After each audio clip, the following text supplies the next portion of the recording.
2020. I woke up pretty late because it was a Saturday. And I went to do my usual wake up ritual. I went on my fire escape to smoke my coffee. And as I looked down my building, there were a couple of cops who wanted to arrest a black man for some reason. I started yelling at them. Some people around, like on the street, stopped and started yelling at the cops too, so they let the guy go. But I got pretty pissed off. And then I went back inside and checked social media. And I saw the video from Brooklyn, from the night before the protest, the night before, where the police was extremely violent. So I got more angry. And then while scrolling on social media, I saw the George Floyd video again, and I saw that it was 8 minutes and 46 seconds. And I'm like, maybe they recorded it twice. They put it twice. And then I scrolled some more and I saw another post with a George Floyd video, which was 8 minutes and 46 too. And I decided to watch because the day before I thought I watched till the end because the man died. Probably after 3-4 minutes he died. That's why I stopped. So long story short, I watched the whole 8 minutes and 46 seconds. And I don't know, at some point I started crying during the video. I remember that when it ended, I was sobbing. And suddenly I felt like a glass wall was breaking up into small pieces. Like everything that I didn't want to see or I didn't want to accept before. The way I thought the world is broke. And I literally saw how the world is. The level of anger, frustration, pain, it was unbearable. I didn't know what to do with myself. But I remember, and I have proof for that I said I'm not going to go to the protests. Because 2 years before, in 2018, I went to the Women's March and I was in on Central Park West, and they were waiting behind the barricades.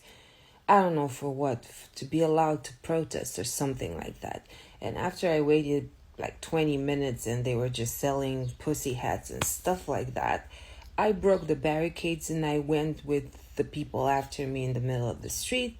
The police came to arrest me, and luckily there were 4 young white girls or young women who protected me, and I didn't get arrested. And I promised myself then that I'm not going to go to another protest.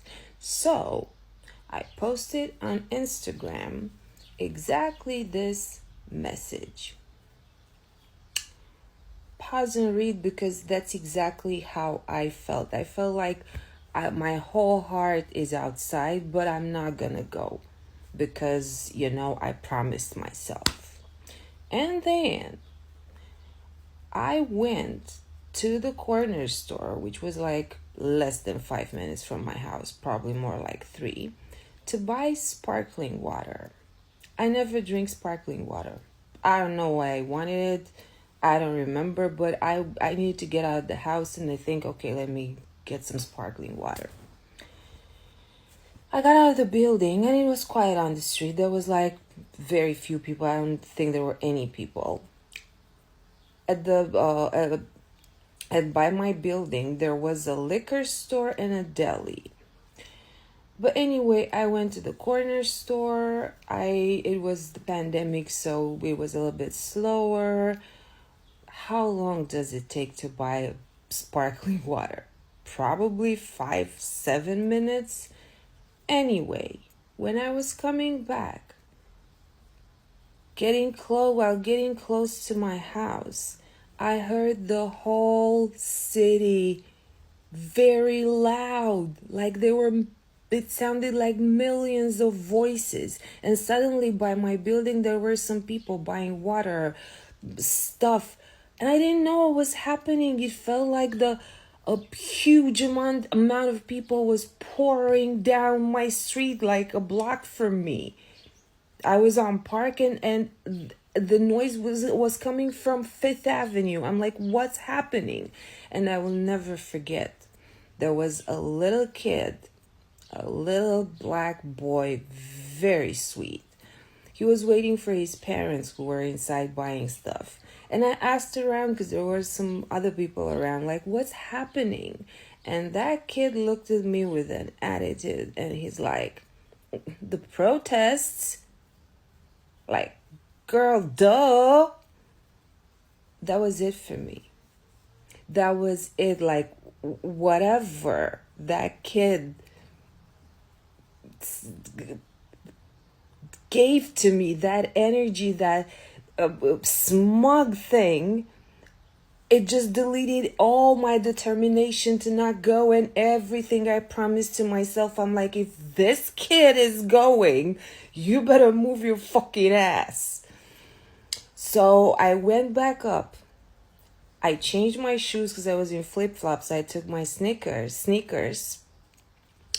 And then I went outside for my first protest. It was a very long one. I walked from 105 and 5th to Folly Square. It was like 4 or 5 hours.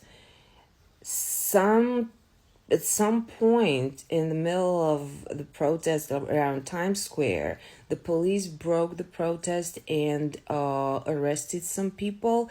I remember they chased me. And it was the first time I saw police undercover, because, police was chasing me, and then they went on a different street. And then some guys from a car dressed like in regular clothes started chasing me. I'm like, what? And somebody told me run, because I wasn't running because they didn't look like cops, And they didn't catch me, but I joined the protest again because it was long. It was the entire city was outside. It was an amazing experience. It was like the whole city breathed in the same time. We all felt the same. We all needed a place to let go of all that frustration and anger and rage. And I couldn't believe it. It was a turning point in my life. Yeah, that's how it started for me. May 30th, 2020.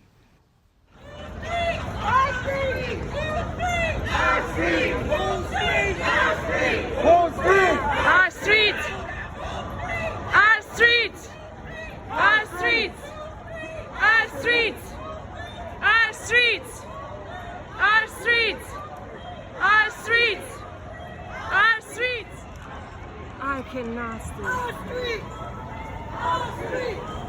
Our streets! Our streets! Our streets! Our streets!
solution that he has received from the God of our forefathers.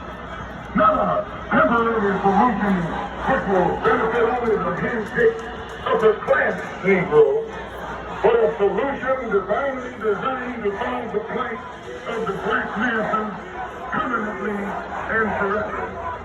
But the government does not want our people to listen and understand the solution that God has given, because the government is against God. I say the government is against God. In order to trick our people away from God's true solution, the government is trying to deceive with a false solution, a phony solution, a deceitful solution called token integration. Don't you know tokenism is a drag?